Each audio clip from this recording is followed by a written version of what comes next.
যে 5টি গুণ প্রত্যেকটা স্বামী তার স্ত্রীর মধ্যে দেখতে চায় বা খুবই পছন্দ করে, তার মধ্যে নাম্বার 1 হচ্ছে স্ত্রী যদি তার স্বামীর প্রতি আনুগত্য থাকে। বিশ্বাস করেন, একজন স্বামী এতটা বেশি খুশি হয় ওই স্ত্রীর প্রতি, তার স্ত্রী যদি তার স্বামীর প্রতি আনুগত্য প্রকাশ করতে পারে। অনেক জায়গায় দেখবেন অনেক সুন্দরী সুন্দরী স্ত্রী ঘরে আছে, তারপরেও পুরুষ দ্বিতীয় নারীর কাছে মায়ার খোঁজে যায়, মানসিক শান্তি খোঁজে যায়। কেন যায়? কারণ তার ঘরের স্ত্রীর কাছে ওই আনুগত্য বিষয়টা সে পায় না। তার স্ত্রী তার স্বামীর কাছে আনুগত্য না।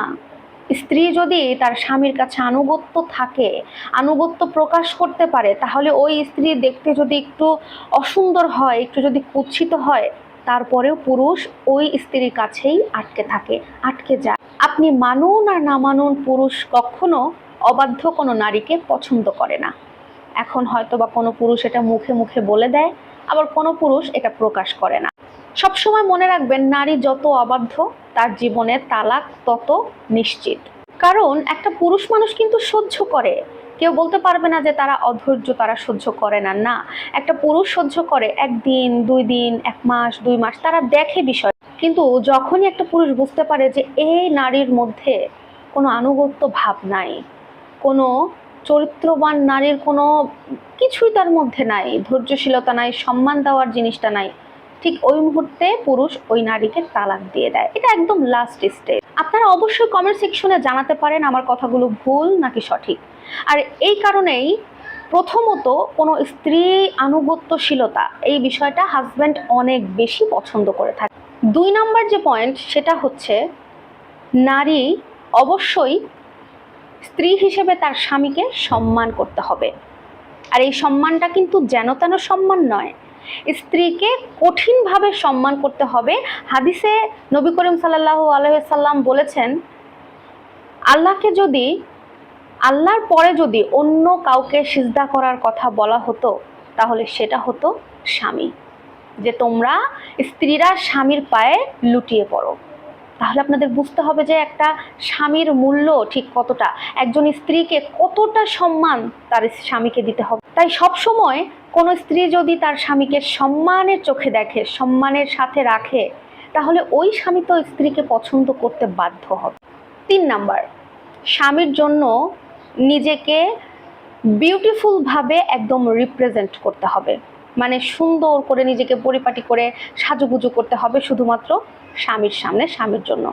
অনেক স্ত্রী আছে, অনেক নারী আছে, দেখবেন স্বামীর সামনে বাসায় থাকা সবচাইতে পুরাতন জামাটা পরবে, ছেঁড়া নরম কাপড় পরে ঘুরে ঘুরে বেড়াবে। চুল আঁচড়ানোর কথা মনে থাকবে না, বাসায় অনেক কাজ, এত ব্যস্ততায় নিজের প্রতি যত্ন, নিজেকে একটু সাজুগুজু করে রাখার সময় তার হবে না। অথচ সেই একই নারী বাইরে যখন বের হবে, বাইরের পর পুরুষের সাথে যখন কথা বলবে, তখন কিন্তু সে একটা স্মার্টনেসের সাথে সাজুগুজু করবে, বিভিন্ন আউটফিট পরবে, সুন্দর করে ড্রেস আপ করবে, এগুলো করে থাকে। কিন্তু এটা উচিত না। একটা স্ত্রী যদি সবসময় স্বামীকে খুশি করার উদ্দেশ্যে সাজুগুজু করে, তাহলে ওই নারী তার স্বামীর কাছে অনেক বেশি পছন্দনীয় হয়। 4 নাম্বার, স্ত্রী হয়ে স্বামীকে মাঝে মাঝে একটু অ্যাপ্রিসিয়েট করবেন। অর্থাৎ স্বামীকে ছোটোখাটো বিষয়ে একটু প্রশংসা করবেন, তার ভালো গুণাগুণ তার সামনে প্রকাশ করবেন।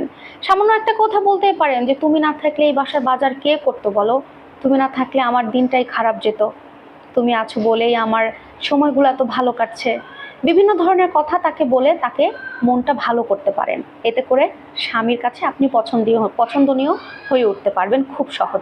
এবং লাস্ট ওয়ান, 5 নাম্বার, প্রত্যেকটা স্বামী পছন্দ করে তার স্ত্রী যেন ঘরের বাইরে টোটো কোম্পানির মতো না ঘুরে বেড়ায়। আপনি যদি আপনার স্বামীর পছন্দ অনুযায়ী বের হন বাসা থেকে, সে যখন যাচ্ছে তার সাথে বের হলেন, দেখবেন এতে করে আপনি আপনার স্বামীর খুব পছন্দের তালিকায় থাকতে পারবেন। আশা করছি আমার প্রত্যেক মা বোন এই 5টি পয়েন্ট মানলে স্বামীর ভালোবাসা পেতে কোনো অসুবিধা হবে না, স্বামীর পছন্দনীয় হয়ে উঠতে কোনো অসুবিধা হবে না।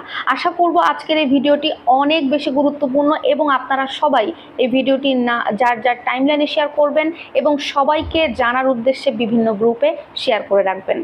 এমন সুন্দর ভিডিও পেতে কিন্তু আমার সাথেই থাকতে হবে। আল্লাহ হাফেজ।